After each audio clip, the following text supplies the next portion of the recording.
जी hello दोस्तों, मैं हूं कमर चीमा और दोस्तों जैसे कि आप देख रहे हैं मेरे साथ मौजूद हैं आरजू काजमी साहब। और मैडम, सबसे पहले तो आपके वक्त का बहुत शुक्रिया। बहुत शुक्रिया सर कि आपने इनवाइट किया। Thank you so much. Madam, Pakistan के अंदर तो टीएलपी मौलवी जो इस्लामाबाद में चढ़ाई कर रहे हैं, इंडिया के अंदर केयर स्टारमर जो है वो बरतानिया का वजीर आजम 125 सीईओ लेके आ रहा है। कैसे देखती हैं आप इन चीज़ों को? और ये नरेंद्र मोदी साहब जो हैं वो, उनके बारे में वो इंडियंस ने ये भी कहा जा रहा है, बरतानिया ने कहा है कि हम सारी यूनिवर्सिटियां इंडिया ले आए, आप प्लीज़ तशरीफ़ का टोकरा जो है वो बरतानिया ना लेके आए, आप फिर वहीं पे रुक जाते हैं आपके लड़के। तो जो कैसे देखते हैं बरतानवी वजीर आजम के 125 सीईओ का पाक इंडिया आना, ये what do you make of that? और पाकिस्तान में टीएलपी का आना, ये हम टीएलपी को क्या बंद नहीं कर सकते? इनके हवाले से क्या करना चाहिए हमें? मौलवी आ रहे हैं इस्लामाबाद में, फिर चाय करने लगे हैं, अफरा तफरी फैलाने लगे हैं। सबसे पहले तो बहुत शुक्रिया सर कि आपने इनवाइट किया। और बिल्कुल टीएलपी के लोग जो हैं वो कल फ्राइडे को कहा जा रहा है कि इस्लामाबाद पहुंचेंगे। और इस्लामाबाद में सर अमेरिकन एम्बेसी के आगे उन्होंने प्रोटेस्ट करना है गजा के लिए। अब जहां तक गजा की बात है तो वो तो आप भी जानते हैं यकीनन कि उन्होंने तो पीस एग्रीमेंट साइन भी कर लिया है, हमास ने भी कर दिया है और इसराइल ने भी कर लिया है। अब ये क्या करने आ रहे हैं? अब कौन सी चीज रह गई जिसके लिए पहुंचेंगे? पूरा इस्लामाबाद में कंटेनर्स लगा दिए गए जो हमेशा किया जाता है, जगह जगह कंटेनर्स हैं और इन्हें रोकने का बंदोबस्त किया जा रहा है। और ये कह रहे हैं कि जी इन्होंने अमेरिकन एम्बेसी के आगे प्रोटेस्ट करना है। तो पहले तो ये कि सर अमेरिकन गवर्नमेंट के साथ या ट्रम्प के साथ तो बड़े आजकल पाकिस्तान की गवर्नमेंट और मिलिट्री स्टैब्लिशमेंट की बहुत दोस्ती यारी दिखाई दे रही है। दूसरी तरफ उन्हीं के एम्बेसी के बाहर अगर बैठकर उन्होंने शोर मचाया या कोई प्रोटेस्ट किया तो वो तो कोई अच्छा मैसेज नहीं जाएगा अमेरिका को। अब जाहिर है सर के वो इसराइल को तो हम तस्लीम ही नहीं करते हैं, हमने रिकग्नाइज ही नहीं कर रखा इसराइल को, वरना उसूलन तो ये इनको इसराइल की एम्बेसी के सामने बैठना चाहिए था। लेकिन क्योंकि इसराइल की एम्बेसी नहीं है तो उन्होंने सोचा चलो अमेरिकन एम्बेसी के सामने बैठ जाए।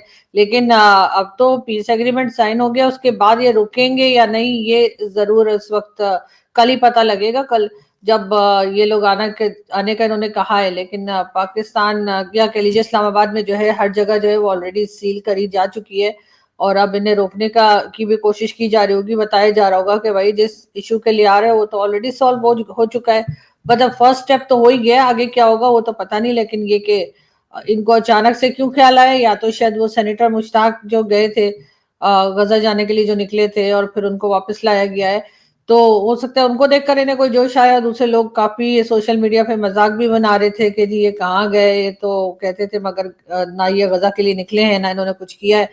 शायद वो एक फेस कवर करने के लिए या फेस कवरिंग जो है वो सोच के शायद बाहर निकले होंगे। अदरवाइज तो मुझे नहीं लगता कि इनका इस वक्त बाहर निकलने की कोई तुक है।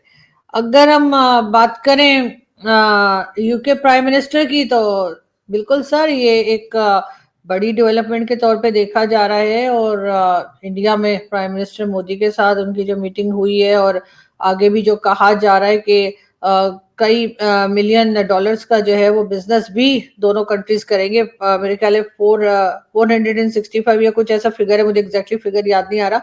लेकिन ये कि कुछ बताया जा रहा है, तो ये तो सर कोई नई बात नहीं है।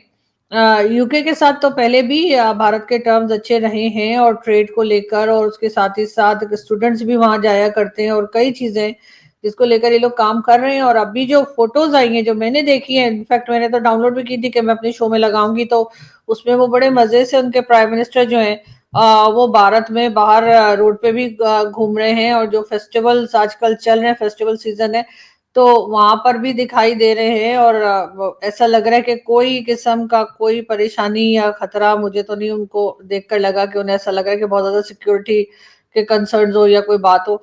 तो जबकि अगर यही पाकिस्तान आए होते तो यकीनन उन बेचारों को बहुत ही डर लग रहा होता कि ना जाने कहाँ से कौन निकल आएगा, कहाँ से टीएलपी आ जाएगी, कहाँ से टीटीपी आ जाएगी। तो उस लिहाज से अगर देखा जाए तो ये तो काफी सक्सेसफुल विजिट लग रहा है इस वक्त यूके के प्राइम मिनिस्टर का। और हमें भी इस तरफ सोचना चाहिए कि हमारे यहाँ भी जो है वो इस तरह से डिफरेंट कंट्रीज के हेड ऑफ स्टेट आए और उसके बाद वो इस तरह से ना हो कि वो जैसे एक होता है ना कि ये रोड भी बंद है वो रोड भी बंद है, बस वो आए और उन्होंने एक प्राइम मिनिस्टर से मुलाकात की और फिर निकल गए। बल तो कोई आता ही नहीं है, जो आते हैं छोटी मोटी कंट्रीज के लोग। तो उनको जिस तरीके से हमारे यहाँ प्रोटोकॉल दिया जाता है, तो उनको इतनी ज्यादा हम आम पब्लिक के बीच में ले जाने का सोच भी नहीं सकते, जो कि अक्सर हम भारत में देखते हैं कि जो लोग जाते हैं उनको अक्सर वो ऐसी जगह भी ले जाते हैं जहाँ पे आम पब्लिक भी है।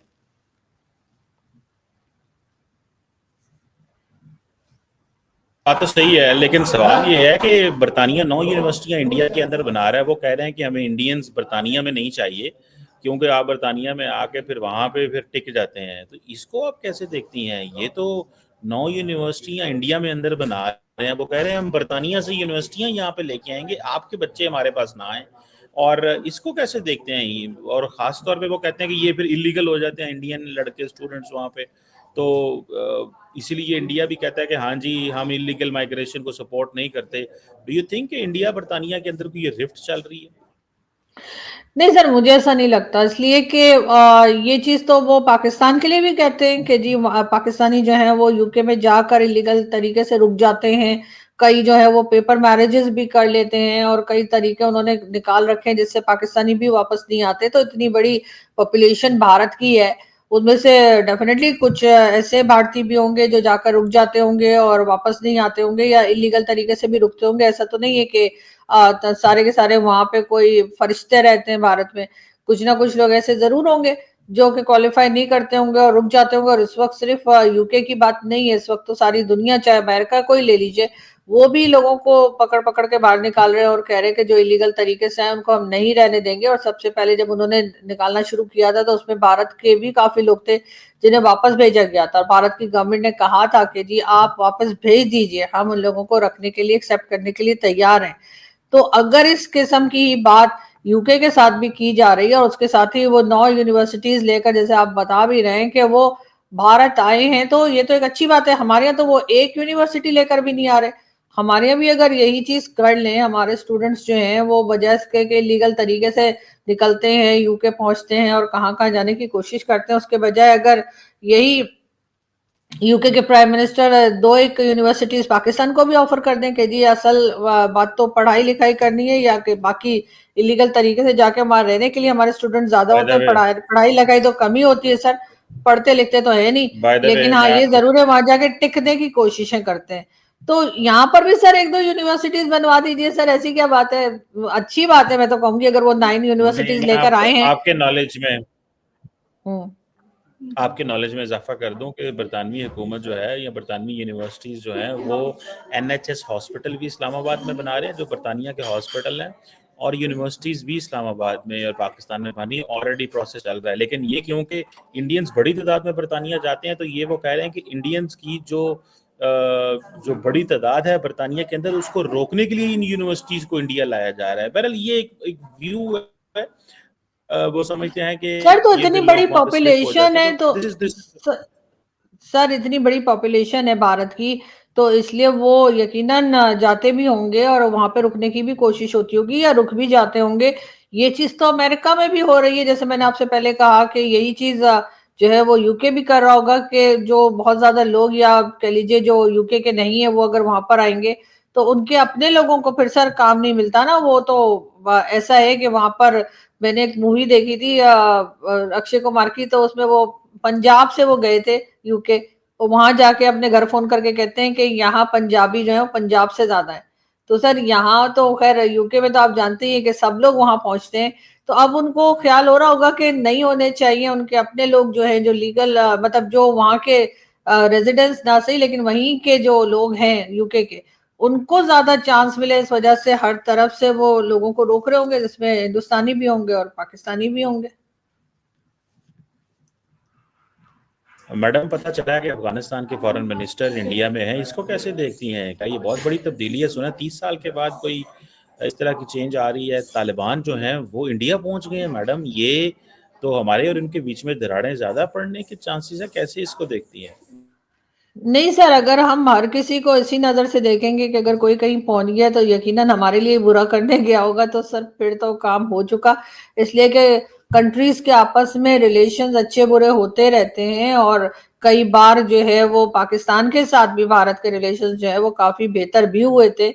अगर हम जो शुरू से लेकर अभी तक देखें तो कई बार ऐसा हुआ है कि ट्रेड भी चली है, आपस में मिलना जुलना भी हुआ है, फिल्म इंडस्ट्री ने भी साथ काम किया है, जर्नलिस्ट ने भी साथ काम किया है, कई लोग आए गए भी हैं। उसके बाद फिर रिलेशंस किसी वजह से खराब हो गए या कह लीजिए टेररिज्म की वजह से खराब हो गए। तो इसी तरीके से अफगानिस्तान का भी है सर। वैसे तो हमारी फॉरेन पॉलिसी जो है वो किसी काम की नहीं है, मतलब जो फॉरेन पॉलिसी बनाते हैं मुझे नहीं पता कि वो निकम्मे निखट्टू हैं या उनको काम नहीं आता या उनको वैसे ही रख लिया गया सर पर्ची वर्ची पे। इसलिए कि जब सारी दुनिया अफगानिस्तान से भागी हुई थी और बात नहीं कर रही थी, उस वक्त हम पहुंच जाते थे जी हमने जो है ना वो तालिबान की गवर्नमेंट भी बनानी है, अशरफ गनी को भी भगाना है और ये तो हमारे भाई है, ये तो हमारा पांचवा सूबा है। सर क्या क्या बातें कर रहे थे। और उसके बाद जब अब तमाम लोग अफगानिस्तान से बात करना चाह रहे हैं तो हमारे जी डिफेंस मिनिस्टर कहते हैं अफगानिस्तान तो हमारा दुश्मन मुल्क है। पता नहीं सर हम लोग उल्टे पैदा हुए हैं या हमारा दिमाग उल्टा है कि चक्कर क्या है, मैडम कुछ समझ में नहीं आ रहा। पाकिस्तान के 25 करोड़ लोगों में से सिर्फ आप वाहिद हैं जो कह रही है कि अजीब किस्म की फॉरेन पॉलिसी। उधर ट्रंप तारीफें कर रहा है, सऊदी अरब दिफाई एग्रीमेंट कर रहा है, 8 मुल्कों ने जो गजा में अमन पीस प्रोसेस हुआ उससे वो उस वक्त हम ट्रंप से मुलाकातें कर हाँ, रहे हैं, अच्छा उधर भी बायलैटरल हम मार खा मुलाकातें। गए ट्रंप पता है सुने क्या। तो सही ना, हौसला हाँ, आज सुने तो सही है, हौसला तो कर ले एक सेकंड। मुझे पता है थोड़ा मतलब जल्दी आपको जवाब देने की, मतलब दुनिया तारीफें कर रही है, हम ग्लोबल स्टेज पे हमारी रिसर्जेंस हो रही है, आप कह रही है नहीं हमारी फॉरेन पॉलिसी पता नहीं बेवकूफ बनाते हैं। भाई ऐसी फॉरेन पॉलिसी है कि इंडिया को गुस्सा चढ़ा हुआ है कि पाकिस्तानी व्हाइट हाउस क्यों चले गए, वो हमें 11 साल से आइसोलेशन का शिकार करने लगे, हम जो है वो वहां पे पहुंच गए हैं। आप कह रही हैं बड़ी अजीब किस्म की फॉरेन पॉलिसी है। मैडम आप आजकल कौन सी मेडिसिन ले रही हैं? सर वो वाली नहीं ले रही जो आप लेते हैं सर। वो वाली भारत नहीं ले रही हूँ जो आप लेके बैठे होते। मगर ये जरूर है कि आप उधर कुछ तो मतलब ख्याल कर लिया करें। आप क्या बात कर रहे हैं, मतलब एक तरफ तो हम अमेरिका के साथ जिस तरह के हमारे टर्म्स चल रहे हैं और जो हमने गजा की आपने भी बात की, जो पीस प्रोसेस में हम हिस्सेदार बने, वो तो हमारे लोगों ने कह दिया था कि जी वो तो साइन हमने गलती से कर दिया, हमने जो ड्राफ्ट दिया था वो तो सारा ट्रम्प ने बदल दिया है, ये भी खबर आई थी। और उसके बाद कह दिया गया था आपके डिप्टी प्राइम मिनिस्टर की तरफ से कि जी प्राइम मिनिस्टर साहब सफर में थे तो उन्होंने नहीं पढ़ा। सर आप भी अक्सर सफर में होते तो आप बिना पढ़े ही मतलब अंगूठा लगा देते होंगे, सॉरी साइन कर देते होंगे। तो इसलिए सर हो सकता है कि उन्होंने भी बिना पढ़े ही ओके कर दिया, ये डिप्टी प्राइम मिनिस्टर साहब ने कहा था सर, मैंने नहीं कहा। तो अब जब कहानी दूसरी तरफ हो गई और हमास ने भी ओके कर दिया और इजराइल ने भी ओके कर दिया, तो अब इनकी जो जैसे कहते हैं ना इनको लेने के देने पड़ गए, वो जो बख्शी सर कहते हैं, तो अब इनके ऊपर सारी कहानी उलट गई। तो अब आप कह रहे हैं कि नहीं नहीं हम तो बड़े जी रेलिवेंट हुए हुए, हम तो सब पूछ पूछ के काम कर रहे हैं। सर हमसे कोई पूछ पूछ के काम नहीं कर रहा है, हमें लोग सिर्फ एक तरीके से इस्तेमाल कर रहे हैं जो पहले इस्तेमाल किया करते थे। इस वक्त भी वही हो रहा है कि जी आप हमारे साथ ये यहाँ पर हमारे साथ दे दीजिए, वहां दे दीजिए तो आपको डॉलर वॉलर मिल जाएंगे। सर काम काज तो हम नहीं कर रहे, ट्रेड हमारी किसी से कोई खास नहीं हो रही है अभी तक, वही आईएमएफ वर्ल्ड बैंक और वही सब कुछ चल रहा है। सर पूरे पाकिस्तान में सर आप वाहिद हैं जो कि अफोर्ड कर सकते हैं कि कंट्री से बाहर भी जा सके। सर मैं तो यहाँ से जिसे कहते हैं ना सामने वाले मॉल तक नहीं जा सकती, इतनी कड़की चल रही है। तो सर एक आप ही अमीर इंसान है सर पूरे पाकिस्तान में जिसके पास जो है ना वो डॉलर और पैसा जो है ना बरस रहा है। इस वक्त आपने शो की वजह से रोक रखा है लेकिन वरना बरस रहा है। तो सर यहाँ पे तो ये हालात है और उसके बाद आप कहते हैं हमारी भी यूनिवर्सिटीज बन रही। सर कौन सी यूनिवर्सिटीज है जो बनती चली जा रही है और कंप्लीट ही नहीं की है यूके ने। हॉस्पिटल्स बना रहे हैं सर, हर कोई नवाज शरीफ बीमार होते हैं वो यूके जाते हैं, मरियम नवाज बीमार होती हैं वो मुल्क से बाहर जाती हैं, आसिफ अली जरदारी बीमार होते हैं वो दुबई जाके लेट जाते हैं। ये लीडर्स जो हमारे हैं वो तक तो बीमार होते हैं तो उनको फ्लू भी होता है तो सर वो कंट्री से बाहर इलाज कराने जाते हैं। और यहाँ पर जो हॉस्पिटल्स और जो जो आपने बना रखे हैं यहाँ पे हेल्थ सेंटर वगैरह, उनकी क्या क्वालिटी आपको पता है। यानी बच्चे बीमार अगर हो जाते हैं ना, हमारे छोटे बच्चे अगर उन्हें कोई खास बीमारी कैंसर या कुछ हो जाए तो सर उसके लिए भी हम भारत भेजते हैं उनको। कभी आपने सुना है भारत से कोई बच्चा पाकिस्तान में इलाज कराने आया हो? लेकिन पाकिस्तान से जाते हैं जो पेशेंट्स होते हैं वो जाते हैं भारत। लेकिन सर कोई फर्क नहीं सर, आपको जितना मर्जी मैं बता दूं। लेकिन उसके बाद आप कहते हैं जी हेल्थ सेक्टर हमारा बड़ा अच्छा हो रहा है, हमारा एजुकेशन सेक्टर बड़ा अच्छा हो रहा है, ना हमारे यहाँ कोई पढ़ने आता है ना हमारे यहाँ कोई अपना इलाज कराने आता है। यहाँ पे तो अगर कोई आता है तो सर सिर्फ फटने फुटने आता है और वो कभी हम अफगानिस्तान का नाम लगा देते हैं कभी किसी का कर देते हैं। लेकिन बहरहाल अफगानिस्तान के साथ अब सब लोग एंगेज कर रहे हैं अपने आप को, चाहे वो भारत हो या दूसरी कंट्रीज हो, और हमने उनको अब दुश्मन बना रखा है। अब हम कह रहे हैं नहीं, वो तो हमारे लिए दुश्मन है। तो सर अब खुद बता दीजिए आपका कौन सा बॉर्डर सेफ है, किस तरफ जाएं? ईरान भी नाराज है, सिर्फ चाइना बचा है सर, वो भी थोड़ा बहुत नाराज ही होगा क्योंकि अब आप अमेरिका के कैंप में चले गए ना। मैडम दरअसल आपको पता ही नहीं है कि ईरान कितना इस वक्त परेशान है भारत की वजह से, और भारत ने जो स्पेस इजराइल को दी, और इस वक्त तो इंडियंस के बारे में ये कहा जा रहा है कि वो they were working for Israel in in in Iran, और बहुत सारे लोगों ने इसके ऊपर कमेंट भी किया है। मेरे पास इसकी एविडेंस नहीं है, लेकिन ये बात मैडम एक बात बताएं, सारी दुनिया में हम रेलिवेंट हैं, आप एक वाहद बनी है 25 करोड़ में जो कह रही है नहीं हमारा तो कोई हाल ही नहीं है, बुरे नहीं है। नरेंद्र मोदी साहब जो हैं उनको किसी ने पूछा नहीं है मिडिल ईस्ट के पीस प्रोसेस में। हम तो उन 8 मुल्कों में बैठे हुए थे जिन्होंने ट्रंप से मुलाकात की थी इनिशियल, आपको याद होगा, जिसमें उन्होंने ये कहा था कि जनाब ये 8 मुल्कों में, जिसमें तुर्की था, जॉर्डन था, इंडोनेशिया था, हम थे और बाकी जीसीसी के ममालिक। Madam you must be proud कि आपका प्राइम मिनिस्टर उन 8 मुल्कों के लीडर्स में था जिन्होंने ज्वाइंट स्टेटमेंट भी जारी की कि हम इसको वेलकम करते हैं। अब हमास जो है उसको वेलकम कर रही है। वो बेशक 20 पॉइंट वो नहीं थे जो उन्होंने चेंज करवाए हैं, ठीक है, ये नेतन्याहू ने चेंज किए हैं, बट द पॉइंट जो which is important in my sense madam, वो ये है कि हमास जो पार्टी है टू द कॉन्फ्लिक्ट है, उन्होंने उसको कबूल किया है। हम उसमें बेशक ये हमने तो ये एटलीस्ट कहा है ये चीज।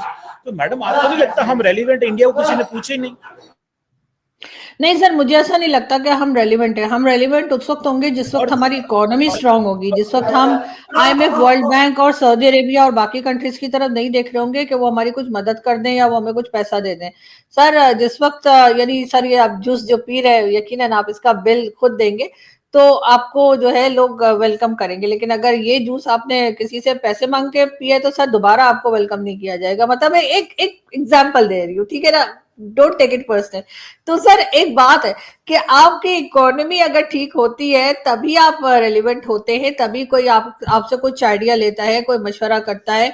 अब ऐसे ही जाकर बिला वजह सिर्फ इस्लामिक कंट्री होने की वजह से गल्फ कंट्रीज में घुसने की कोशिश कर रहे हैं, जबकि वो कहते हैं जी तुम तो अरब हो ही नहीं, तुम्हारा क्या लेना देना। लेकिन हम बात जाते थे हमारे पास एटम बम है जी, हमारे पास न्यूक्लियर वेपन है, इस्लामिक कंट्रीज का वाहिद न्यूक्लियर वेपन हमारे पास है। तो सर ऐसे करके जिसे कहते हैं ना, थोड़ी बहुत बटरिंग करके हम चले जाते हैं। हाँ, हम रेलिवेंट हो सकते हैं अगर हमारी इकोनॉमी स्ट्रांग हो जाए, अगर हमारे यहाँ ट्रेड चल रही हो, लोगों को हमारी कोई जरूरत हो। अभी तो लोगों को हमसे कुछ नहीं चाहिए, मतलब वो हमसे कुछ ले ही नहीं सकते। हम ऐसी क्या चीज है जो हम गल्फ कंट्रीज को दे रहे हैं, जो हम अमेरिका को दे रहे हैं या किसी किसी को भी दे रहे हैं? हमारे पास अभी कुछ है ही नहीं। उसके बाद हम रेलिवेंट कैसे हो सकते हैं? रेलिवेंट तो हम तभी होंगे ना जब हमारी इकोनॉमी स्ट्रांग होगी। भारत अगर रेलिवेंट है, अगर अभी चले कुछ कंट्रीज को आप कह सकते हैं कि जी अभी मोदी जी से बात नहीं हुई या prime minister, Indian prime minister से बात नहीं हुई। सर अफगानिस्तान वहां जा रहा है, सर यूके का प्राइम मिनिस्टर वहां जा रहा है, बाकी के सारी दुनिया के साथ उनके टर्म्स जो है वो ठीक ठाक चल रहे हैं। और अभी तो ये भी कहा जा रहा है कि अमेरिका के साथ भी बहुत जल्द उनके टर्म्स बेहतर हो जाएंगे, क्योंकि सर वो बिजनेस माइंडेड है, वो बिजनेस को लेके चलते हैं। हम जो है वो सर मैं ये मुझे माफ आप पे करूं। ना बड़ा मुझे आप पे बड़ा तरस आता है जब आप एक डिफीटेड केस को सपोर्ट करने में नहीं नहीं, लग जाती हैं। मैं अपनी कंट्री को डिफेंड कर रही हूँ सर, मैं अपनी कंट्री के नहीं, लिए कह रही हूँ। डिफीटेड आर्गुमेंट को प्रोटेक्ट कर रही है। देखिए मेरी बात सुने मैडम, नरेंद्र मोदी साहब को क्या नेतन्याहू ने पूछा है कि पीस प्रोसेस में मेरी मदद करो? खुद ही फोने कर करके मुबारक दे रहे हैं, मुबारक हो भाई, किसी ने पूछा ही नहीं है। पूछा है सर तो आपसे पाकिस्तान, यहाँ पे सुने तो किसी सही ने ना, हाँ फोन किया था नेतन्याहू ने जी। या ओ हमास के भाई, लीडर ने? नेतन्याहू का हमारे से क्या ताल्लुक है? लेकिन जो हमास जो जब फलस्तीन की तरफ से जो लोग अमेरिका के साथ बैठ रहे थे, जो गारंटर थे, जो इंटरनेशनल स्टेबलाइजेशन फोर्स में फौजें भेजे कि हम उन मुल्कों में से, मैडम हम मिडिल ईस्ट में रेलेवेंट है, हम वो मुल्क हैं तो सर हमें जिससे किसी ने फौजियों, फोन मेरी बात, किया? सर पॉइंट हमास तो के सुने लीडर ना ने आप। फोन किया हमें? किसने फोन किया? हमास के लीडर ने किया, गल्फ कंट्रीज ने किसी ने किया? ट्रम्प, सर ट्रम्प का क्या है? ट्रम्प तो का तो मैं बिलीव नहीं कर सकती, ठीक है ना। वो तो नहीं, कुछ दिन अच्छा पहले अच्छा, कह रहा ट्रम्प था कि अगर पाकिस्तान की हमायत करे, 33 अगर ट्रम्प मिलियन पाकिस्तान की बात करे, अगर तो कहें ओहो उसका क्या है, लेकिन ट्रम्प अगर इंडिया की करे, वो उनके तो ताल्लुकात ठीक होने लगे हैं ना। नहीं तो तो उनकी तो सर खैर है, वो वो तो 33 करते बिलियन हैं। का इल्जाम, सर उन्होंने 33 बिलियन का इल्जाम हम पे लगाया ना, इंडिया पे तो नहीं लगाया। उन्होंने कहा कि पाकिस्तान 33 बिलियन खा के भाग गया, उन्होंने ये तो नहीं कहा कि भारत खा के भाग गया। ओ जिस दिन वो भारत पाशिकी का कहेंगे कि तहसील, भारत मेरी का खा बात के भाग सुने। गया, सर उस दिन मैं बिलीव करूंगी ट्रम्प का। अभी दरअसल वो अंग्रेजी का एक लफ्ज होता है अब्यूजर। ट्रम्प 50,000 दफा इंडिया को कह चुका है कि ये अब्यूजर हैं, ये हमें अब्यूज करते हैं, ये हमसे फायदे कमाते हैं, इन्होंने हमारी इकोनॉमी को नुकसान पहुंचाया है, इन्होंने ये किया है। भाई हमने तो उनकी इकोनॉमी को नुकसान नहीं पहुंचाया, हम तो उनके एलाए थे दहशतगर्दी की जंग में। उन्होंने हमें 33 बिलियन डॉलर क्या दिया है? वो हमारा अपना 600 अरब डॉलर का नुकसान हुआ है पिछले 20 सालों में। किसी ने हमें 33 बिलियन डॉलर मैडम क्या देना तो थी? सर किसी ने एक कहा तो था आपका हमें कि आप हम साहब अपने साहब मुझे 600 30 बिलियन जो डॉलर ट्रम्प का बोलता है। नुकसान कर लें। सर वैसे तो जी आप लोग जी। बड़े ट्रम्प मैं ट्रम्प हम करते हैं। दुनिया को पुरअमन बनाने के लिए हमारा बड़ा किरदार है मैडम, इस चीज का याद रखिएगा। अच्छा हमने अपनी इकोनॉमी और अपना फाइनेंशियल लॉस और अपना ह्यूमन लॉस करके इस दुनिया को महफूज किया है। दरअसल एयर कंडीशन कमरे में बैठी रहती सर हैं ना, बड़ा और मस्त आप जोक मारा है हर आपने, रोज एक और सुनाइए।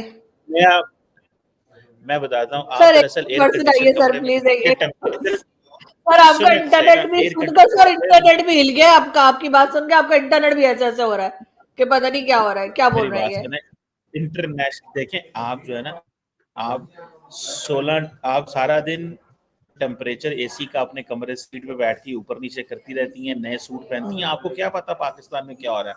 हाँ भाई खैर सूट तो नहीं। पाकिस्तान ने 600 अरब डॉलर की कुर्बानी दी, 600 अरब डॉलर की कुर्बानी दी है दहशतगर्दी की जंग में। हमारा नुकसान हुआ है, उस वक्त इंडिया तरक्की कर रहा था और हम नुकसान में जा रहे थे।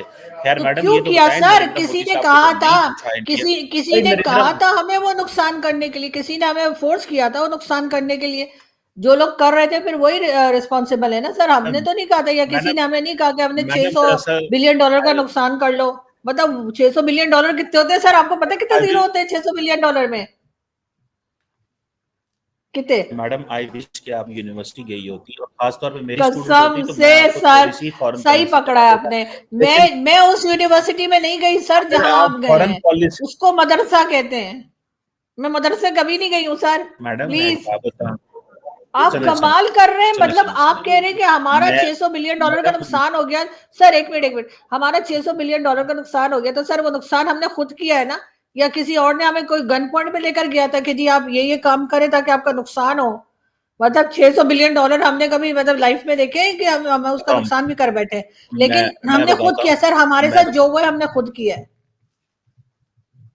अच्छा चले, मुझे पता है आपकी जज्बात, याद ये आप यूनिवर्सिटी जाती, फॉरेन पॉलिसी की क्लासेस लेती मेरी, तो आप ये कम से कम ये बातें ना कर रही होती। देखिए सवाल सिंपल सा है मैडम, कि हमने अमेरिका के साथ दहशतगर्दी की जंग में जब लड़ाई लड़ी, तो उस वक्त जब दुनिया तरक्की कर रही थी तो हम दहशतगर्दों से लड़ रहे थे, हमारे मुल्क की इकोनॉमी स्लो हो गई, यहाँ पे इन्वेस्टर नहीं आया, यहाँ पे डेवलपमेंट नहीं हुई, तो वो जो लॉस हुआ डेवलपमेंट ना होने का, इकोनॉमी स्लो होने का, इन्वेस्टर ना आने का, हमारे पास तो फिर 2014 में फिर ये चाइनीज आए और 20-25-30 हजार अरब डॉलर वो लेके आए। उससे पहले तो हमारी बहुत बड़ी इकोनॉमी का लॉस हो रहा था।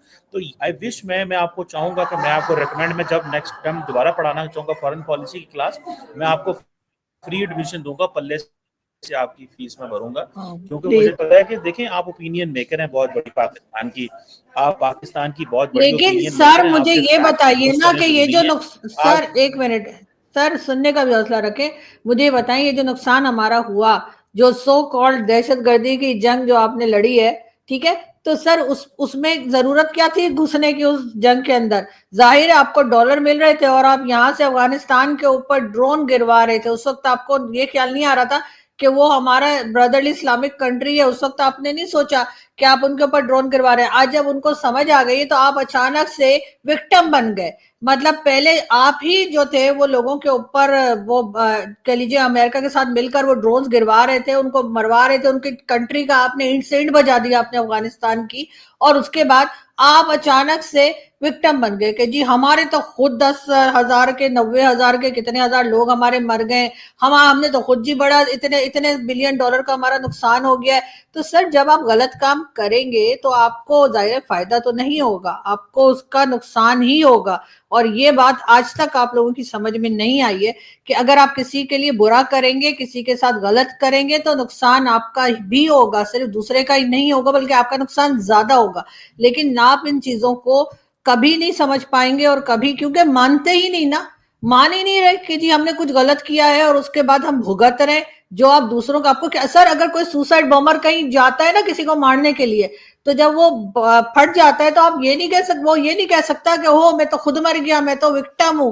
पाकिस्तान वो रोल प्ले कर रहा है, यानी आप एक सुसाइड जैकेट है और आप जा जाके लोगों को मार रहे हैं, आपकी वजह से लोग मर रहे हैं, उसके बाद आप खुद भी विक्टिम बन जाते हैं कि जी हम क्या करें, जी हम तो खुद विक्टिम है, हमें तो लोगों ने हमें तो लोगों को मारना था लेकिन हम खुद भी मर गए। तो सर ऐसे थोड़ी होता है कि आप दूसरों के लिए, वो हिलरी क्लिंटन ने क्या कहा था कि अगर आप बैकयार्ड में सांप पालेंगे तो वो आपको भी डसेंगे।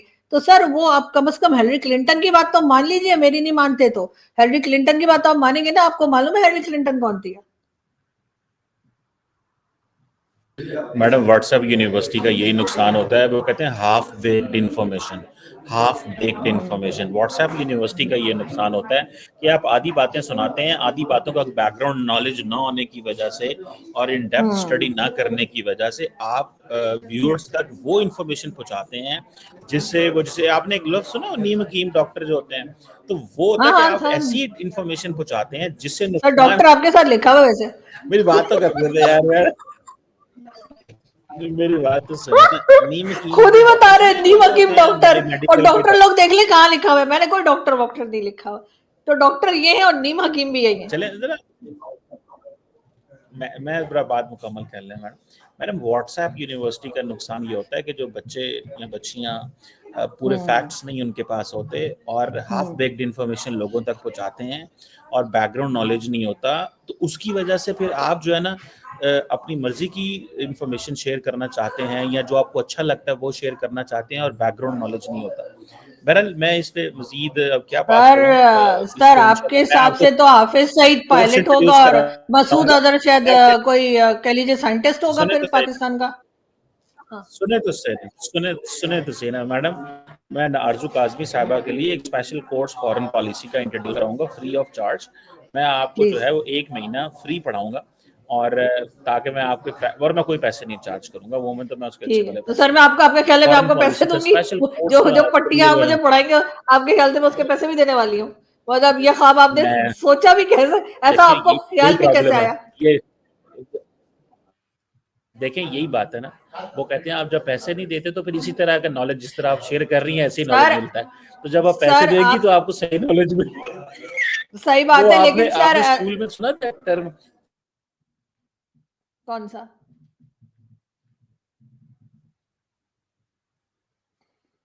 सर आपके पास गिटार इंफॉर्मेशन है निकलती है। सर, सर तो मेरी बात मैडम सुने, मैं आपको एक गिटार विटार बजा के सर आप जहाँ यूरोप में गाना गा लीजिए, शायद आपको इंटरनेट चल के कोई पैसे मिल जाए।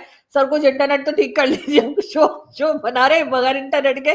सर मैंने सुना है वहां गाना गाते हैं तो पैसे मिलते हैं, तो टोपी उल्टी रख के गाना गाइए। मैडम वो इंटरनेट इंटरनेट इंटरनेट को छोड़ें आप, the real thing is, real चीज जो है वो ये है, मैं जो आपको कह रहा हूँ कि आपके लिए मैंने फॉरेन पॉलिसी का कोर्स इंट्रोड्यूस कराना है। लेकिन आपको एक आखिरी बात बता दूं, एज जैसी और मेरी और आपकी बात हो रही है, एक बहुत बड़ी डेवलपमेंट हुई है कि अफगानिस्तान के अंदर जो नूर वली खान है उसको एलिमिनेट कर दिया गया है, ठीक है।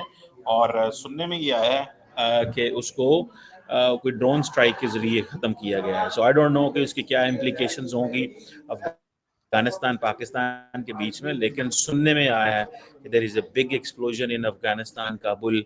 और आई डोंट नो उससे क्या होगा, लेकिन कुछ लोगों का कहना यह है कि पाकिस्तान ने ड्रोन स्ट्राइक की है अफगानिस्तान के अंदर। और उन्होंने कहा है कि क्योंकि कल पाकिस्तान के अंदर एक कर्नल साहब और उनके साथ जो 10 लोग शहीद हुए थे, तो उन लोगों को एलिमिनेट किया गया। बहरहाल let's see, I don't know ये ट्रूथ है, सच है या नहीं, लेकिन मैं ये सोशल मीडिया पे देख रहा था। तो आरजू काजमी साहिबा, आपके वक्त का बहुत शुक्रिया। थैंक यू आपसे सो मच बातचीत सर। होती रहेगी, गपशप लगती रहेगी और मेरी इस फ्री ऑफर को आपने जाने नहीं देना प्लीज। बिल्कुल thank sir, you very much thank you for your so much, time. Thank you.